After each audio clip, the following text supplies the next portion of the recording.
After a few days, I proposed the following to Mark. I'd front him the money instead of paying his rent for 12 months he needed for the down payment on the house. He'd calculate what percent that money would be of the total cost of the house. The houses he was considering were in the $500,000 range. I would own that percent of the house, not 50-50, just the percent I paid for. If he paid me back within a year without any interest, I would remove my name from the deed and he'd own the house completely. If he doesn't pay me back within the year, he'd have to pay me whatever my percent was worth a year down the line, if he intended on owning the house fully. Otherwise, I was happy to have a 10% claim on the house forever. So basically, if I fronted him $50,000 for a $500,000 house, I'd own 10%. I would charge him no interest for the first year. But if he doesn't pay me back, then he'd need to pay me 10% of whatever the house was worth the next year. So the house is $600K, he'd owe me $60K and so on. Okay. To be honest, this isn't that great a deal because real estate prices are nuts and are increasing pretty dramatically. So this is worse than taking out a loan. I proposed this in the hopes that he would decline and we would just go back to never having discussed it. To my surprise, he immediately agreed and said he'd get a lawyer to draft the agreement, even though he hadn't finalized a house.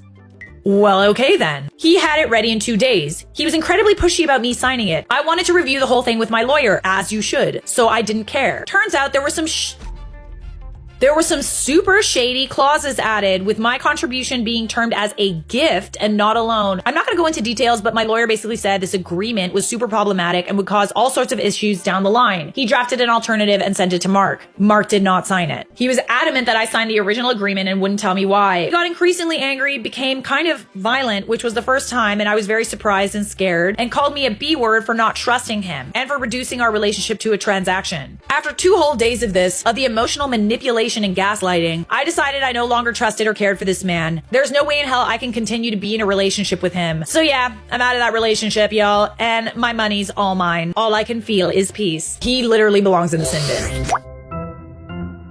I'm so glad that you didn't feel pressure to salvage the relationship and sign this horrible agreement. Absolutely crazy.